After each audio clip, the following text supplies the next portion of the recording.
అవునా? మీ cell phone driving కారణం అదే కదా, చేస్తున్నావు కదా సెల్ ఫోన్ డ్రైవింగ్.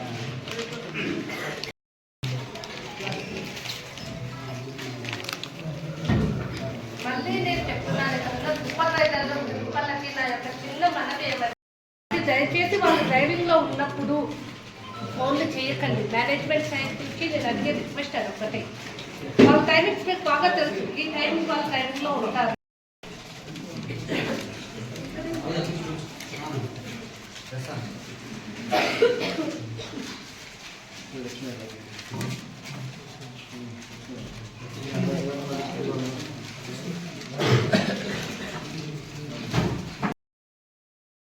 ముందుగానే కరెక్ట్గా సిగ్నల్ ఇచ్చి, హ్యాండ్ సిగ్నల్ కానీ వెహికల్ సిగ్నల్ కానీ ఇచ్చి పర్ఫెక్ట్గా లేన్ డ్రైవింగ్ చేసేవాడు పర్ఫెక్ట్ డ్రైవర్.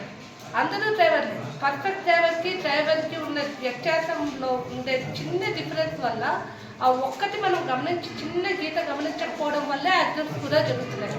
మీరు గమనించినట్లయితే యాక్సిడెంట్స్ మనకు ఫ్రాక్షన్ ఆఫ్ సెకండ్లో జరుగుతుంది. రెప్పపాటు ఇలా మీరు బ్లింక్ చేసి తీసేలోపు యాక్సిడెంట్స్ జరుగుతున్నాయి. అవునా కదా? అప్పటి వరకు సాఫీగా జరుగుతూ ఉంటుంది, కరెక్ట్ ఒక్క క్షణం ఇలా అనగానే ఇలా అవుతుంది. అవునా? ఇలాంటి యాక్సిడెంట్స్ అన్ని నివారించడం కోసం మీకందరి ఇలాంటి చిన్న తప్పిదాలు, మానవ తప్పిదాలు అవన్నీ, అంటే డ్రైవర్ యొక్క దృష్టి లోపమో ఇంకోటో కాదు, అవగాహన లేని, అంటే ఎదుటి వారి మీద అవగాహన లేకపోవడం ఒకటి, ఆ రోడ్డు పైన అవగాహన లేకపోవడం ఒకటి, ఇంకోటి మన మీద మనకి ఓవర్ కాన్ఫిడెన్స్ కూడా ఒకటి.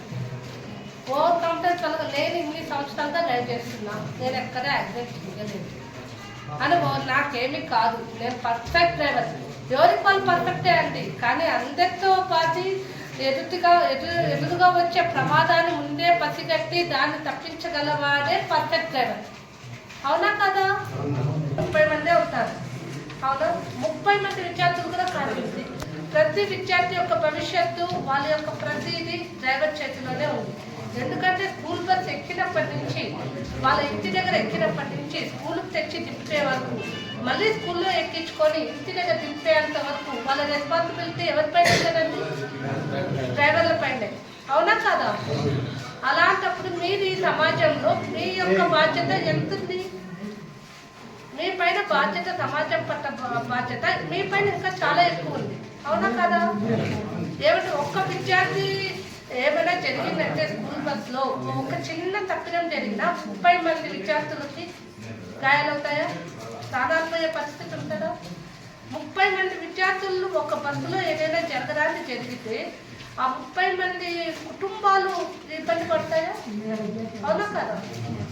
సో 30 మంది యొక్క కుటుంబాలు బాగుండాలంటే ఫస్ట్ ఎవరు బాగుండాలి? డ్రైవర్లే బాగుండాలి. అవునా? కాబట్టి ఇవన్నీ గుర్తుపెట్టుకోండి. డ్రైవర్ అనేవాడు నేను ఓన్లీ డ్రైవింగే నా పని, నేను జస్ట్ డ్రైవ్ చేస్తాను, పిల్లల్ని స్కూల్కి తెచ్చి దింపుతా, స్కూల్ నుంచి మళ్ళీ తీసుకెళ్ళి ఇంట్లో దింపుతానంటే కాదండి.